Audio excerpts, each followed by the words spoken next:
We are live. I'm Naja Wright Brown, host of Naja Speaks, also contributing for Unchained TV and Black USA News. Farm transitions and Black farmer injustice still a major problem. Kennedy Little from Lexington, Kentucky, of Farm Transition Academy is here to bring us up to date on the progress. Kennedy, how are you doing? How's everything going? I am doing great. It is so great to be here speaking with you. I just have a lot of different things I want to discuss, speaking about my new group that I'm working with. And then, of course, just some of the things that Black farmers and farmers of color are still facing within our society today. I'm just really happy to kind of get the word out and continue to speak about these pressing issues. Well, Kennedy, tell us a little bit about yourself and how did you get involved with the Farm Transition Academy? Mhm.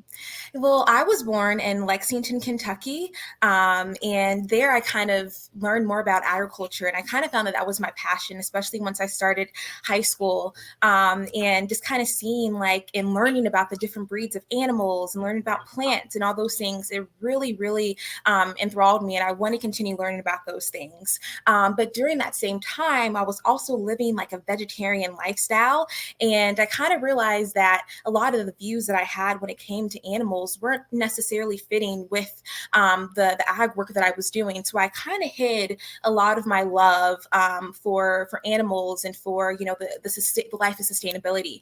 But ever more recently, I kind of began to see that those two things can coincide. They can just be done in a way that is more mutually beneficial to all people. And so that's kind of when I began doing work with the Farm Transition Academy, which I began doing around like last month. But it has been really, really great to work and speak with farmers who are wanting to transition their lifestyle. I've also, done a lot of great stuff with my parents in like Kentucky. They're absolutely amazing and very, very supportive. But yes, I'm currently in college majoring in legal studies and agribusiness. I hope to one day go into law and environmental law, social justice law, and animal rights law as well. That is so amazing. This topic of farmer transition and Black farmer injustice. This is not new news.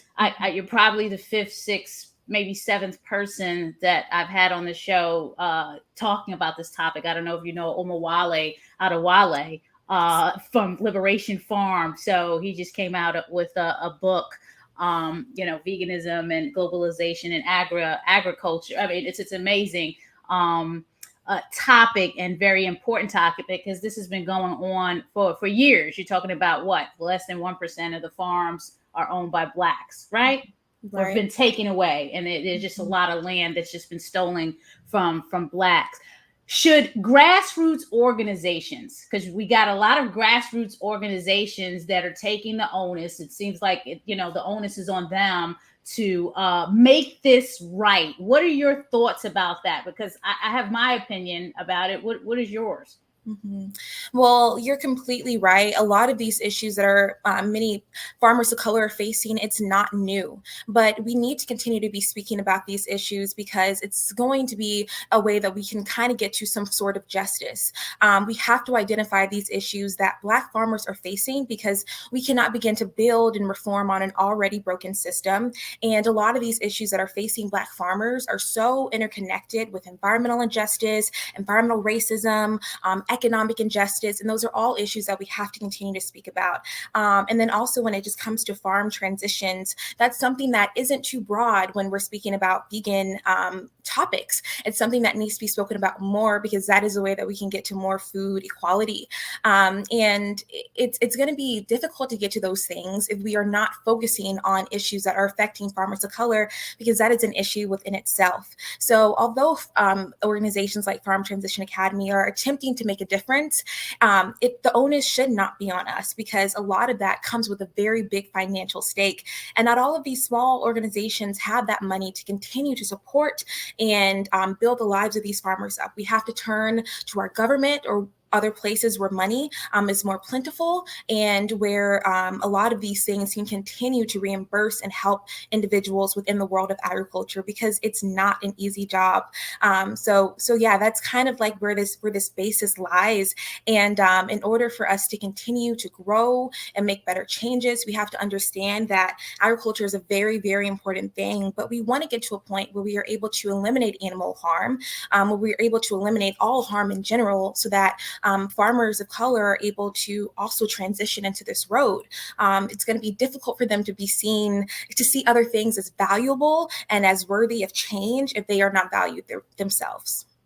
What more can politicians, in their power, in their power, I have to say, because I really don't know the actual power of politicians. I mean, because again, we have a number of problems that have been in existence way before I was born, and my mother was born, and my grandmother was born. What can they do and really do more that hasn't already been done? Well, I think that we need to do some more initiatives within our communities for youth. Young people really have the ability to go into these fields of ag and to educate themselves on these issues, and to be a farmer of their own plot of land. And it really is about taking that young youth initiative, and even going into the college system to learn about these issues if someone is able. I know I attended college where I'm sometimes the only person of color in my classroom, but that is something that needs to be, more students of color need to be in these agriculture rooms, because we all have something really, really beautiful to offer.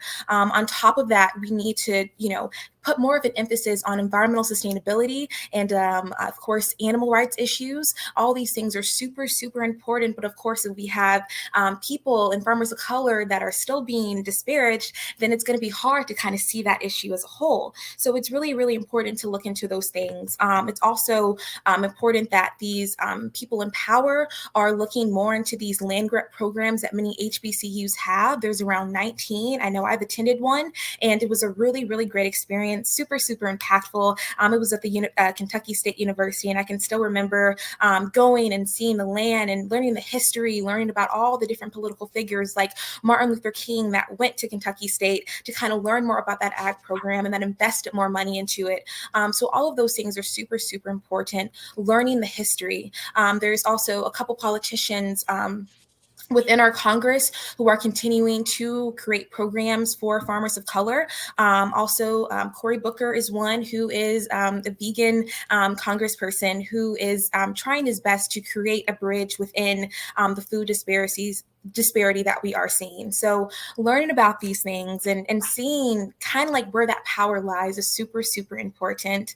As individuals, it is a democracy, so we do have that opportunity to do things ourselves, like learning about who our Congress people are, running for Congress, learning about who our council members are, our local politicians. Those things are very important as well.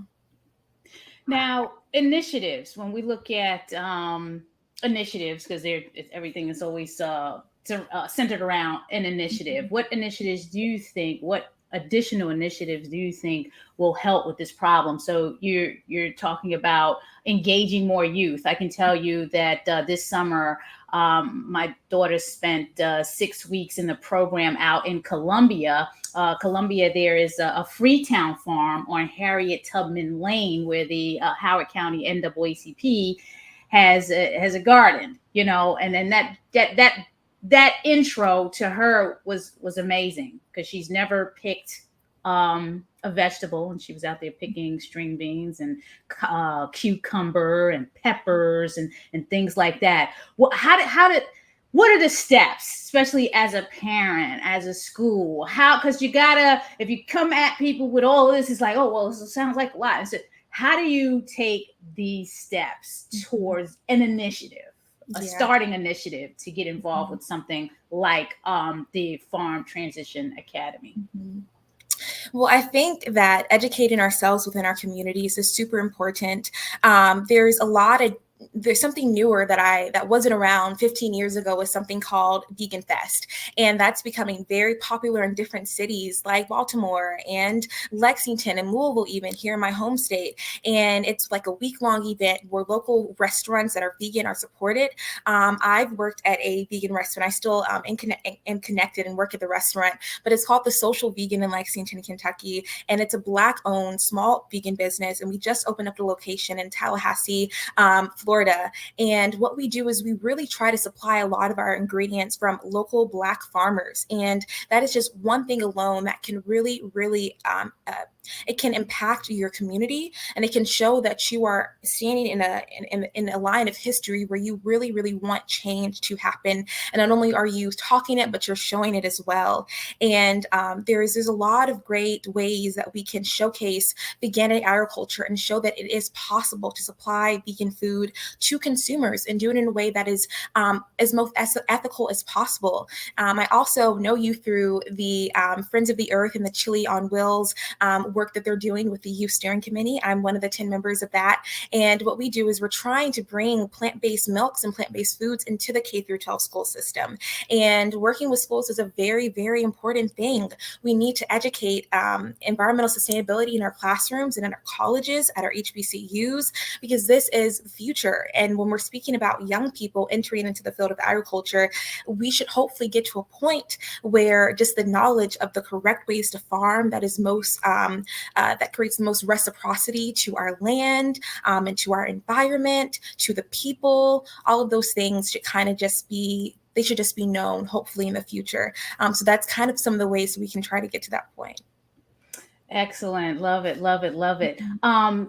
The Farm Transition Academy, if anyone is interested in joining, or how does this all work? Let me go back to sharing that screen. How it says join us. Like, how do you get involved? This is a national organization? Are you creating chapters? Like, talk us through, how does someone support, get involved, build a coalition? Because like you said, Friends of the Earth, Black Veg Society is one of the many coalition members that they have pushing for legislation, one being more plant-based options in school, especially plant-based milks, because we should not be drinking cow's milk. We're not baby cows. This is like, institutional racism that they're forcing Blacks to drink milk when we're lactose. The majority of people are lactose intolerant, but we're forced to drink milk. I remember being told when I was trying to enroll my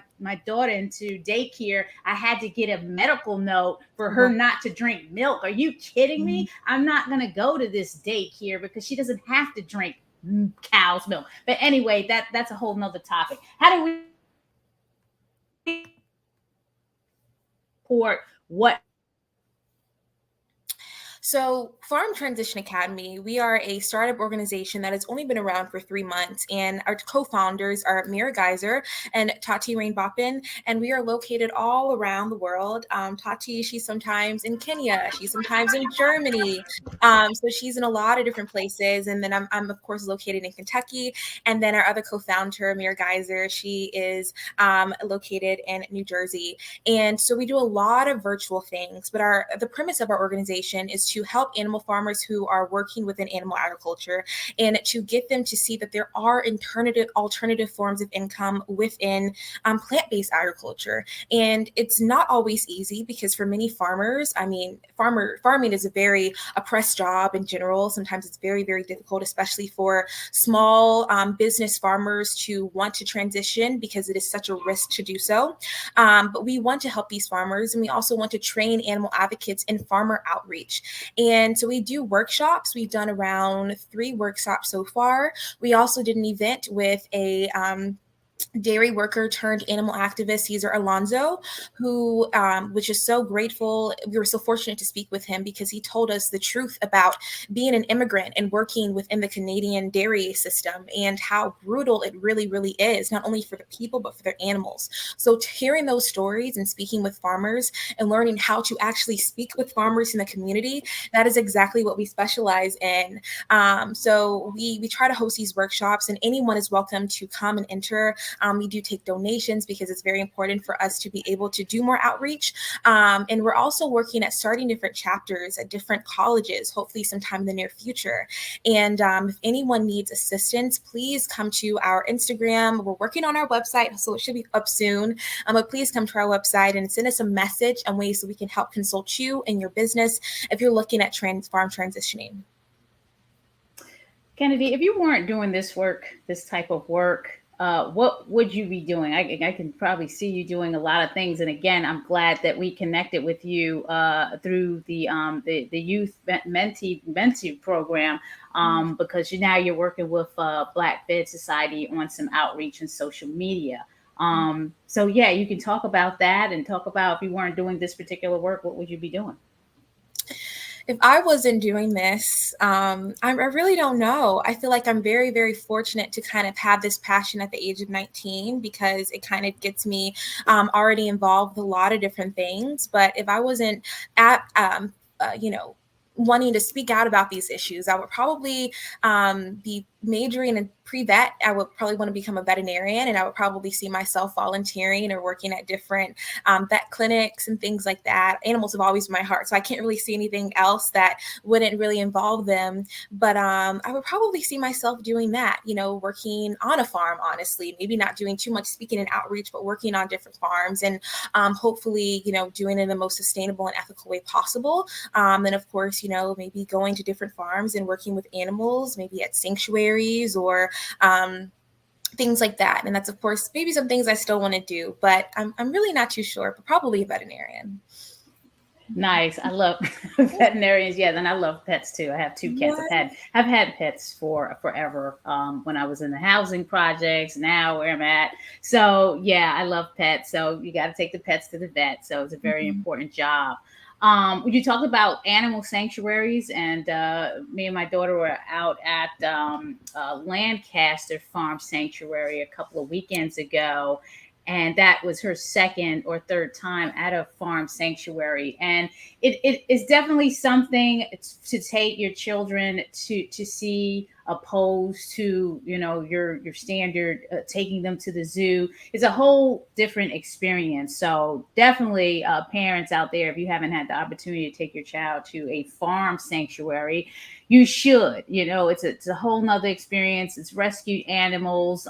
We were on this vast piece of land out in Lancaster, and my daughter got connected to a tabby cat of all the animals that were out there. You got the horses and the chickens. It's just this random tabby cat that was roaming around, and that's the cat that she connected with, probably because we do have cats as pets. Hey, we have some comments coming in. Celia, you are an inspiration, Kennedy. You give hope for the future. Thank you so much. We appreciate that comment, Celia. Thank you. Simon that said nice too earlier. And Tom, one of our frequent viewers. Hi, how are you? Nice to see you as well, or nice to see your comment. So thank you for tuning in. Kennedy, is there anything else that you want to contribute to the conversation before we go? I will bring up the Instagram account again. If there's anything in particular you want me to point to, please let me know. So well, I would love to address your last point about the farm sanctuaries. I think that it's just such such an amazing experience to go and experience how animals truly should be living. With the Farm Transition Academy, we want to work on hopefully one day bringing or taking farmers to their local sanctuaries so they're able to see how animals could live, how that differs from maybe their ideas of correct living for an animal. And we want them to kind of see that there truly is this other side of ethical living for animals. And that's definitely something we want to do. But you all, please, if you're out there, please continue to look at Farm Transition Academy, continue to support the initiatives that we're doing. We really want to make a change and create a difference for farmers and for people who are contributing to the food system. Is the Farm Transition Academy going to have any upcoming what is it, you had something here, how to reach out to farmers, any type of workshop, webinar, information session Anything coming up soon? Yes. So we do have one coming up, and that's going to be with I believe, a Colombian farm transition farmer who is going to be talking about how he turned his animal ag farm into something that involves plant-based food. And that's going to be for US viewers and also for the Colombian viewers. But yeah, we're really trying to do more outreach globally as well. So that's going to be coming up soon in the month of October. Okay, definitely. Please keep us posted on that so we can share that information. You're tuning in to Naja Speaks. I'm normally on every Thursday at 11 o'clock. But as I spoke with Kennedy, I had to create a special edition today on Sunday Live. As you can share, and watch this anytime, anywhere. The Black Biz Society is meeting people where they are, all people, all ages, all demographics, where they are on their holistic health, vegan, and plant-based journey. And we do appreciate your support. If it wasn't for the support of our funders and individual supporters and sponsors of events, we couldn't make any of this happen. So please subscribe, like, share, and comment, and go to blackvidsociety.org and show your support. Much appreciated. Please, someone needs to know about the Farm Transition Academy. Someone needs to know about Kennedy Little out in Lexington, Kentucky. Someone needs to make that connection. And someone definitely needs to follow at Farm Transition Academy on IG. So please do that today. Again, support, because we each one have to teach one to get this word around. So much appreciated. Thank you for coming on the show. Kennedy, we have another comment. Yes, Afro Soul. I had Afro Soul on the show the other day talking about Soul's Dance. I hope everything went well Saturday. I wasn't able to make it out. Just the schedule is really tight. So sending blessings your way. Again, before we shut down for the day, anything else you want to add, Kennedy? I just think that it's important to add that we all have the power to create change, whether it's changing our diet or, supporting our local Black farmer or farmer of color.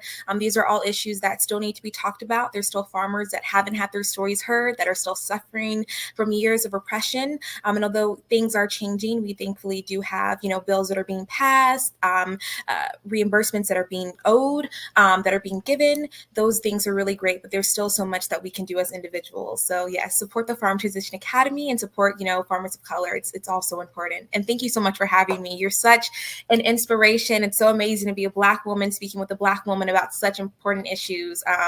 It's really amazing. Thank you. I'm so happy that you said that, Kennedy, because it is our responsibility as Black women. I'm also Latino, that we lift our sisters and brothers up, but definitely our sisters. Sometimes we can make the mistake that this is a competitive market, because that's what we've been taught, and we need to be competitive with each other. But no, we can all band together and lift each other up all at the same time. So I appreciate you saying that. And with that, I'm sending blessings to everyone. Please, whatever you do out there, whether you're going to the animal sanctuary, whether you're going to connect with Farm Transition Academy and find out what they're doing, whether you're going to reach out to Kennedy because you found out she's in Kentucky and you have a connection, please be well and be safe. Thank you, everyone. Have a good one.